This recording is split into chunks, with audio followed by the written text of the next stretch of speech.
केवल खबरें और कुछ नहीं।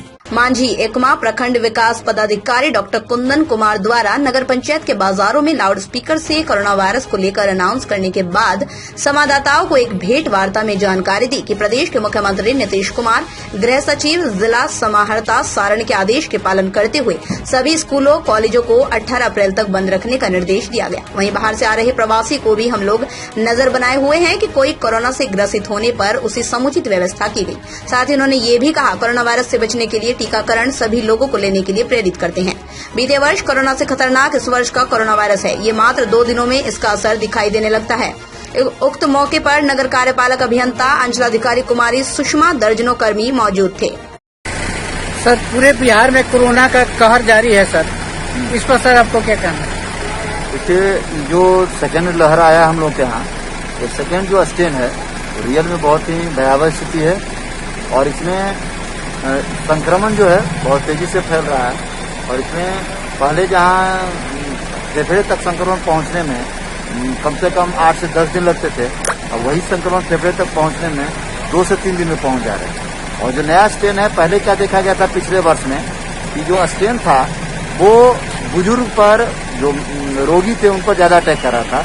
लेकिन इस बार का जो स्ट्रेन है, जैसे हमारे यहाँ एक कल मृत्यु हुई है कोरोना से, उनकी उम्र मात्र 42 वर्ष और वो किसी भी बीमारी से ग्रसित नहीं थे। इसका मतलब है कि ये स्ट्रेन रियल में बहुत ही खतरनाक है और इसमें हम सभी को, जो बिहार सरकार के द्वारा जो गाइडलाइन जारी किया गया है हमारे मुख्य सचिव सर के द्वारा, तो उसमें हम लोग काफी इसको गंभीरता से लिए हैं। और जितने भी गांव हैं, अब हमारे जो नगर पंचायत क्षेत्र है, सभी दिन में हम लोग अनाउंस करवा रहे हैं, जिसमें कि 18 अप्रैल तक सभी विद्यालय, कॉलेज, कोचिंग संस्थान को बंद रखा गया है, सभी धार्मिक संस्थानों को बंद रखा गया है और जितने भी हमारे दुकान है वो सभी को 7 बजे संध्या तक चलने का अलाउ किया गया है।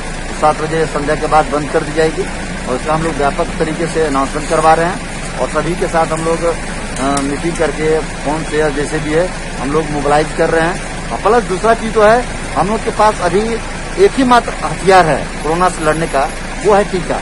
और हम लोग का जो डीएम सर का भी निर्देश है, हम लोग मैक्सिमम टीकाकरण कराने पर जोर दे रहे हैं, फोकस दे रहे हैं। हमारा भी लगभग 10 कोविड सेंटर जो है, टीकाकरण सेंटर, वो कार्यरत है और उस पर हम लोग सभी पर 300 से 400 का लक्ष्य दिए हुए हैं और लगभग हम लोग 1500 से 2000 पर डे अचीवमेंट कर रहे हैं और बहुत अच्छा है। और डीएम सर के हम लोग मार्गदर्शन में बहुत बेहतर कार्य कर रहे हैं और सर ने आज 30,000 का लक्ष्य पूरे जिला को दिया है। उम्मीद है कि हम लोग मैक्सिमम उसको लक्ष्य प्राप्त कर रहे हैं और बहुत अच्छा संकेत है और इसमें सभी को इससे जागरूक रहने की जरूरत है। आम पब्लिक से भी हम लोग निवेदन कर रहे हैं कि आप अपने आप को सीमित करिए। चाहे श्राद्ध का कार्यक्रम हो, शादी हो, उसमें मैक्सिमम 200 लोगों तक का लिमिट किया गया है। दाह संस्कार है तो उसमें 50 लोगों का लिमिट किया गया है। तो अगर इसका हम लोग कड़ाई से अनुपालन करें तो हम लोग इस जो बड़ी चुनौती है, जो मानवता पर एक बहुत बड़ा संकट आया है, तो हम लोग इसको आसानी से हम लोग अचीव कर सकते हैं। कोरोना संक्रमित मरीजों के लिए क्या व्यवस्था किया गया? कोरोना संक्रमित मरीजों के लिए जो इन्फेक्टेड आइसोलेशन केंद्र में कर रहे हैं, आपको मैं जानकारी दे दूं कि जो बाहर से आ रहे हैं और उनकी 100% स्टेशन पर ही जांच हो जा रही है, जो पॉजिटिव हैं या नहीं। अगर पॉजिटिव रहते हैं तो उसको आइसोलेशन सेंटर में भेज दिया जाता है और जो निगेटिव होते हैं उनको घर पर भेजा जाता है और उनको पूरी तरह से अन्य लोगों से 10 से 15 दिनों तक ही सेपरेट रहने के लिए सलाह दी जाएगी। बहुत बहुत धन्यवाद।